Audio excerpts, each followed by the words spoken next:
Love Robbery Chapter 2 Grey. Will I regret anything if I get caught and killed today? Probably not. I had dodged death multiple times now, and one day or the other I had to face it. But I definitely didn't want to be killed by the people I hated the most royals. Why did I even come up with this plan? I heard a sound of someone coughing. Now I remember why I came up with this plan. All set? Torren asked, running his hand through his blonde hair, his eyes reflecting an odd sense of both determination and fear. I heard the coughing sound again and closed my eyes. Anna is going to be fine, Torren said softly, and I let out a breath before walking out of the godown, a namesake house with broken roof above us.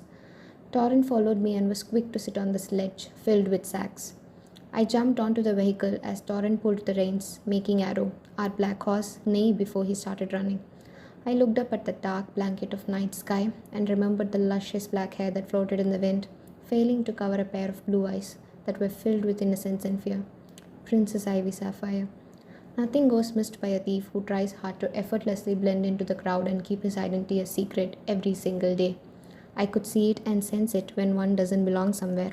All it took was a few seconds of following, constant focus, and a second of wind in my favor to see her face, when the red scarf fell for a second, too tired to keep the purest beauty a secret.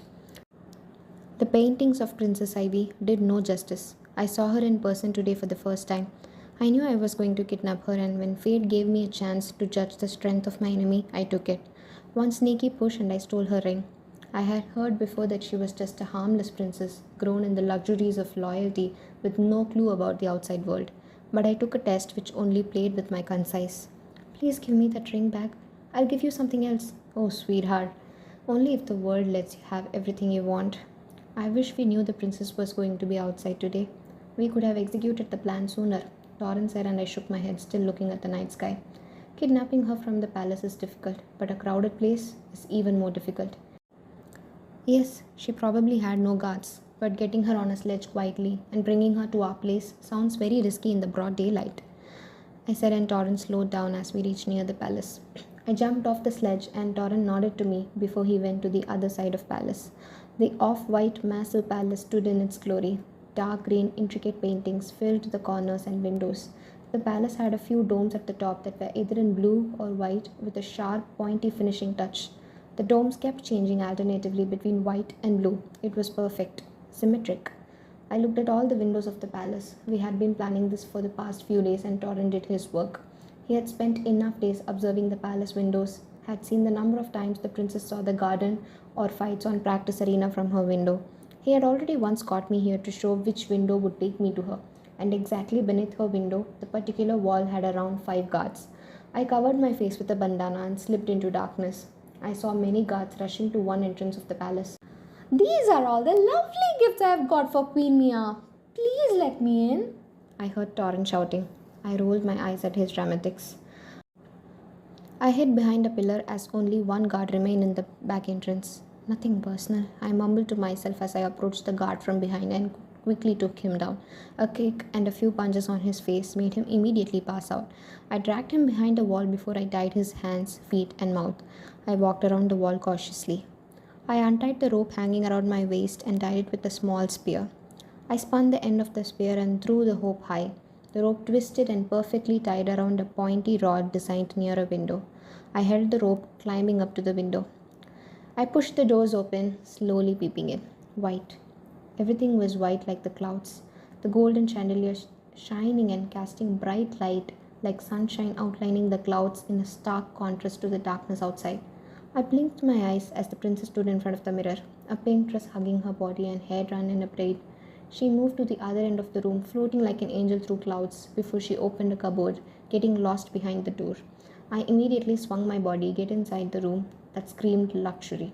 I took slow steps towards the open cupboard door. She was standing behind it. The moment was in front of me where I finally crossed another line which I never thought I would cross, kidnapping a girl, taking her away forcefully.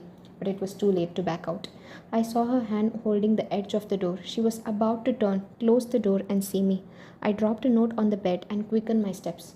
Once she closed the cupboard door, I pinned her to it, closing her mouth with my hand. Her blue eyes widened in instant panic. Cooperation, don't make it difficult. I had to suppress my instinct, screaming it was wrong as I easily trapped her and tied her hands and mouth. There was no looking back now. If I started letting my heart bleed at the sight of her tears, wetting her blue eyes, or her weak attempts to escape me and let her go, then I might bleed to death as a punishment of trying to kidnap her. I was surprised that she wasn't trying to scream through the muffled cloth, but maybe she was too scared. I had a knife in my pocket, which was supposed to come in handy if she tried making noise. Tears slipped out of her wide eyes as I wrapped my one arm around her and held the rope. I promise I won't drop you, sweetheart. I need your life, I said, climbing down the wall. She closed her eyes tightly. I stopped and stared at the tears rolling out of her eyes. I heard a sound and looked up at the firework illuminating the night sky. I immediately increased my speed. That was my cue. Torrin would show his gift to the guards, convincing them he was harmless. The firework was supposed to be the last thing which he would only use if he could no longer hold their attention. I got to the ground and ran, holding the princess's wrist. I was still surprised she wasn't trying to fight me or make noise through the cloth tied to her mouth. Was she confident someone would save her? I stopped and looked back for a second. Was someone following us? How come the princess was not fighting me without me threatening her with a knife? Seeing the empty darkness, I once again started running. The princess stumbled, but I dragged her away through the maze of rose garden and the crystal clear water fountains. I saw a sledge connected to a house at a distance along with the man sitting on it. Torrin. I took the princess to the sledge and lifted her, making her sit on it. I took the end of the rope tying her wrist together and tied it to the sledge and hopped on it. Torrin was quick to get Arrow to run. Oh, your guards are so difficult to handle, princess. I rolled my eyes as Torrin immediately started speaking. Arrow ran, taking us away from the palace quickly. We were traveling through the rocky road surrounded by trees towards the forest. I looked at the princess staring at the palace that now looked small and distant. I looped my finger through the knot at the back of her head, letting the cloth fall from her mouth. She gasped and gulped, breathing heavily. I opened a bag and took a piece of bun. I held my hand out, keeping the bun near her mouth, but she turned her face away. I put the bun back in my bag and leaned my back to the side of the sledge, relaxing myself. Where's my ring? She asked slowly, and I raised my one eyebrow, hearing it. So those deep blue eyes were sharp too. She recognized me. I was tempted to remove my bandana now that she already knows me, but I kept quiet, not answering her. Torrin, who also had his face covered, turned his face sideways, looking over his shoulder surprised, but then looked forward. Well, how old are you, princess? We both are 21. What the? I kept glaring at Torrin's back of the head. Just because she could not see our face didn't mean he can reveal information about us.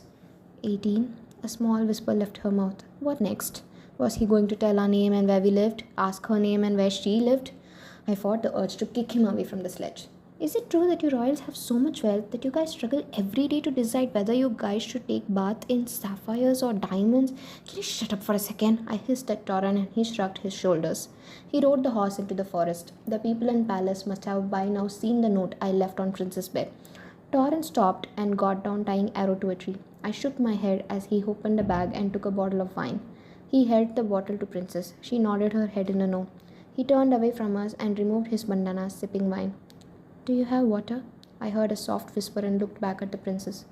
I opened a bag and took a bottle of water. I felt her gaze on me. I kept the bottle near her lips, and she only took a sip before mumbling, Enough. I narrowed my eyes. Did she even drink the water? I placed the bottle back and she kept looking at me. Torrin covered his face again with a bandana as he turned back to us. We heard a row of 3 gunshots. So, the royals only care if their own blood is in danger and not when hundreds of people were dying? Great! I suddenly didn't feel bad anymore for kidnapping the princess. We at least got the money we needed. I jumped off the sledge as I announced, Leave. I will take her back to palace. Torrin nodded and took her back from the sledge. He's taking the water! The princess suddenly shrieked. I looked back at her. There is more water in other bags, princess, Torrin said and ran away. He needed to be back at the place where the royals were supposed to drop the money. The note I left in the princess' room gave instructions to drop the money at the Sunflower Bridge, shoot 3 bullets into the sky, and disappear from there. The note promised their princess would be safely returned back if they did it. Alan was hiding there to take the money, but it would be better if Torrin got there and joined him. We are going back? She asked as I started untying Arrow from the tree. I did not answer her anything. But why? Why was I even taken here? She asked worriedly and I caressed Arrow, petting him as I said. We needed money. By now it would have reached where we wanted. I was kidnapped for money? She asked loudly like she was offended. I shrugged my shoulder and hopped onto the sledge. I would have been killed if you didn't get the money, she asked, and I answered plainly, yes. We would have not killed her. We were confident we would get the money, but even if we didn't get the money, we would have figured out something else. I had no plans to kill someone again. Take me to the palace tomorrow, she ordered, and I frowned, turning to her. Did I hear wrong? I do not wish to return to the palace tonight, she said, and I resisted the urge to chuckle at her order. Did she think I was one of her guards who were paid to take her orders? Ivy. Her name rolled out of my tongue, and I smirked in satisfaction, seeing her blink her eyes in surprise. So used to being a tristess princess who had everything she wanted. Probably no one called her by her name. We are not out on a picnic, sweetheart. I promised to return you back safely to the palace once they gave the money. I held the reins guiding arrow. The princess cleared her throat and asked, Can you please take me back tomorrow? Not happening, Ivy, I said, and her face turned in anger. Oh, I'm never going to address her as princess now. She suddenly pounced and digged something sharp into my neck. I lost my grip on the reins and arrow started walking. What the hell? I looked back at Ivy. Her hands were still tied. She stung me with... I searched for her hand to see no weapon, but the crystals hanging from her bracelet were smeared with slight blood. I touched my neck, seeing the blood. She got down the sledge, a long rope binding her wrists together and tied to sledge. Untie me, she ordered, and I chuckled. She thought she can scare me with a small piece of crystal. I got down and my legs felt shaky. I ignored the feeling and asked, What part of you thinks you have an upper hand here? She looked at me silently. I suddenly felt my legs going numb. I blinked my eyes, feeling something blurry. Ivy kept staring at me silently as I held the sledge, trying to balance myself. Air gushed out of my lungs, and before I knew, my knees hit the ground. Ivy said sternly, The part of me that knows the antidote to save you from the poison spreading your body.